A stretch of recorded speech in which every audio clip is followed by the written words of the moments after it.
Sveiki dar kartą ir šiandien vėl šnekame jau antroje mano video pasakojimo dalyje, ar gali Lietuvos oro gynyba būti bent kažkiek į Izraelį. Na, prieš tai kalbėjome, kokių mums orlaivių galimai reikėtų, jeigu norėtume būti visgi panašus. Šiandien pakalbėkime, kalbėjome apie tai, kiek visą tai kainuoja. Ir aš tų milijardų arba trilijonų skaičių neįvardinu, jūs galite susidaryti savo nuomonę. Šiandien pakalbėkime, o kaip mes atrodome arba turėtume atrodyti su savo antžeminės oro gynybos priemonėmis, lyginant su tuo pačiu Izraeliu. Taigi, toksai, intarpas, sakyčiau, jeigu pamena 23 metų spalį, Lietuva savo turimai vidutinio nuotolio oro gynybos sistemai NASAMS įsigijo raketų už $100 milijonų Jungtinių valstijų dolerių. Kiek tai yra? Tai yra viso labo 36 raketos. Tai jeigu Lietuvos oro gynybos sistemos NASAMS baterijoje yra 3 raketų paleidėjai po 6 raketas, tai teoriškai tokia sistema, visi paleidėjai galėtų atlikti po 2 salves ir teoriškai, vėlgi pabrėžiu, numušti 36 taikinius. Prisiminkime tą ataką prieš Izraelį. Manoma, kad Izraelis buvo atakuotas ne mažiau kaip 360 raketų bei dronų. Kitaip tariant, 10 kartų nuo to, ką mes galimai turime, arba tą, ką mes nusipirkome papildomai. Žinoma, toksai buhalterinis skaičiavimas, dauginant skaičiukus, raketų paleidėjus, jisai nėra visiškai teisingas, nes dėl dviejų priežasčių. Visų pirma, NASAMS raketos jos nėra pritaikytos prieš numušti balistinę trajektoriją skrendančių raketų, tokių pačių kaip, tarkime, Iskander klasės vieno modelio raketų ir taip toliau, nes jos daugiau prieš kruizinės, prieš dronus naudojamus. Iš kitos pusės, kartais siekiant minimizuoti tą galimą padarytą žalą nukritusios raketos, smogusios raketos, į vieną ar kitą taikinį paleidžiamos kelios raketos. Apskritai, toksai pradžiamoktis, kurį jūs puikiai žinote ir be manęs. Tai yra, kad kiekviena šalis turi skirtingus arba turėtų turėti ir apimti oro gynybos sistemos skirtingus ešelonus. Tai yra artimojo nuotolio, vidutinio nuotolio ir tolimojo nuotolio oro gynybos sistemos. Pati Izraelio sistema apima dar ir 4-ąjį ešeloną ir jo jau tikslas yra, tas aukščiausias ešelonas, tai yra numušti tarpkontinentinės balistinės raketas ir kosmoso palydovus. Aš nežinau apie tai, ar mums verta šnekėti, bet tiesiog įsivaizduokite, jeigu mes norime būti panašus, vėl tas kabučių ženklas, į tą patį Izraelį. Apskritai, kalbant apie Izraelį, dažnai sutinku neteisingai vardijama, kad oro gynybos sistema Izraelio bendrinė prasme vadinama geležiniu kupolu arba kipat barzel hebrajų kalba. Tai yra klaida, nes iš ties tai geležinis kupolas yra trumpojo nuotolio oro gynybos sistema, pasiekianti taikinius maždaug iki 10 km aukščio. Pats šūvio atstumas tos kipat barzel arba ten esančių raketų Tamir, jisai siekia ne aukštis, o atstumas iki 70 km, nors ten pastoviai, kiek teko domėtis, tas nuotolis pažeidžiamumo jis yra didinamas, tai yra pačios raketos ir jų paleidimo sistemos yra modernizuojamos ir siekiama, kad tos raketos pasiektų maždaug 200 km atstumą. Tai be pačio radaro, ugnies valdymo centro sistema turi 3 arba 4 raketų paleidėjus, kurių kiekviename, skirtingai negu NASAMS 6 vienetai, pamenat, ten talpinama 20 vienetų raketų. Raketos kaina labai skirtingais duomenimis, jeigu 10 metų senumo duomenys žiūrėsim, vienos raketos kaina 50 000 Jungtinių valstijų dolerių. Vadinasi, visos baterijos salvė iš 60 raketų kainuoja nei daug, nei mažai 3 milijonus dolerių. Žinoma, kad vėlgi yra tam tikri niuansai, sistema skaičiuoja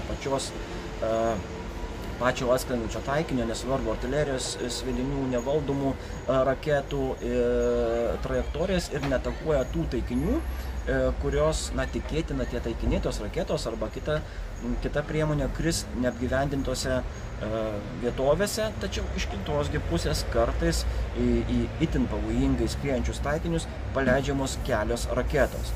Tai yra daug niuansų, tas tiesioginis lyginimas vėlgi pagal gyventojų tankumą, tarkime, mūsų šalyje gyventojų tankumas yra beveik 10 kartų mažesnis, tai yra 43 žmonės kvadratiniam kilometre, tuo tarpu Izraelyje yra 433 žmonės.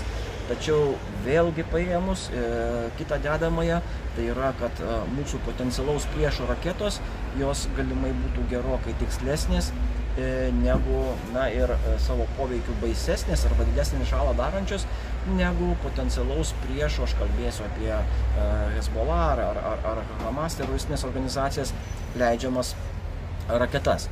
Taigi, apskritai, kuomet geležinis kupolas buvo sukurtas, į patį kūrimą pačios Jungtinės valstijos investavo apie 2,6 milijardo Jungtinių valstijų dolerių. Tai yra, grubiai tariant, maždaug sekančių metų, tai yra 26 metų visas Lietuvos gynybos biudžetas. Kaip suprantam, šnekėjau 70,200 km pasiekiamumas, šnekėjau 10 km aukštis, vadinasi, mes esame bejėgiai prieš tam tikras, kitas modernesnės priemonės, prieš tą pačią balistiką, jeigu taip kalbėti. Taigi, ten egzistuoja sistema pavadinimu Dovydo laidynė, Kela David. Tai yra jau vidutinio nuotolio arba vidutinio brūkšnelis ilgojo nuotolio oro gynybos sistema, kuri, tai pavadinkime, primena šiek tiek amerikietiškąją Patriot sistemą. Patriot sistemos beje keičiamos Izraelyje ir apskritai viena baterija turi nuo 4 iki 8 paleidėjų tos sistemos kaip komponentų, tai yra, kitaip tariant, nuo 16 iki 32 paremtų raketų. Ir vėlgi, kiek tai kainuoja? Nuo modifikacijos labai skirtingai kainos pateikiamos, tačiau, žinot, pats žymenį, pats 2, pats 3 ir kitos, pats 1 galiausiai senesnės, tai viena raketa kainuoja nuo 4 iki 7 milijonų Jungtinių valstijų dolerių. Yra bendra raketa Stunner. Bendra, aš turiu galvoje, kad pagamino amerikiečių Raytonas, Rayton Missiles and Defense ir bendra Izraelio korporacija Rafael Advanced Defense System. Taigi, grubiai tariant, $1 milijonas. Maksimalus raketos šūvis 300 km.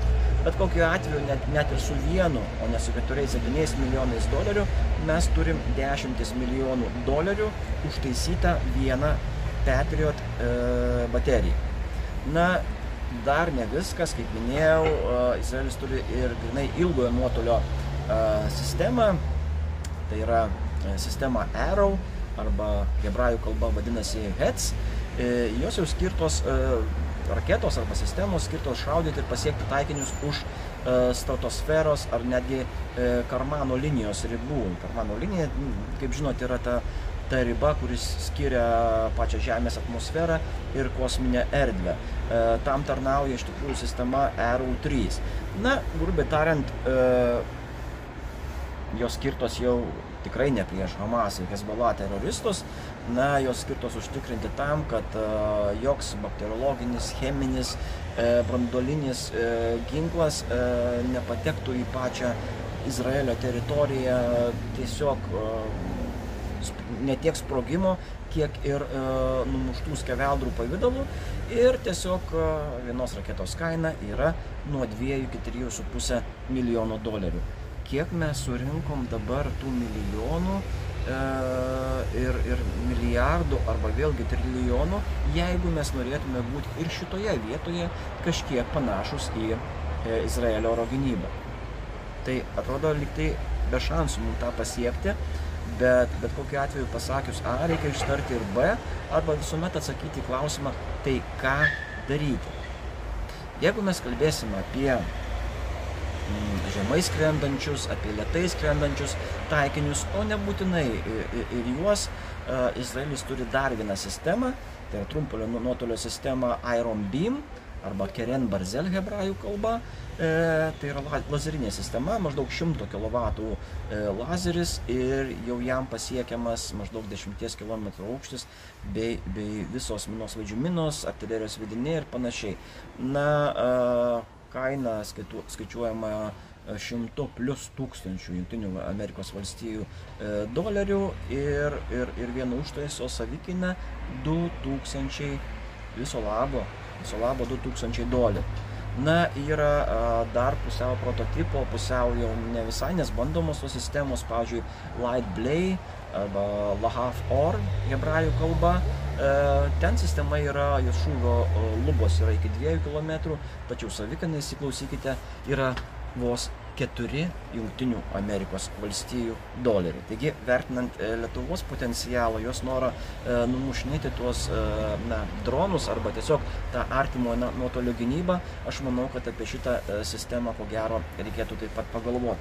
Na, o iš tikrųjų, aš manau, kad mums užtenka verkti.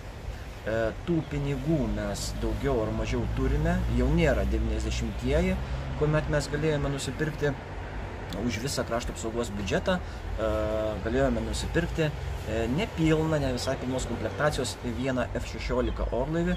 Dabar už praėjusių metų biudžetą, aš skaičiavau, mes galėtume nusipirkti juos 46. Nesakau pirkti čia ir dabar, sakau ruošti atitinkamus dokumentus ir po truputį dairytis. Na, kartais sakoma, kad mes neturime to strateginio gylio kaip šalis, tai yra lyg ir teisybė, ir taip pat pridedama, kad mes būsime subombarduoti, nespėję pakilti.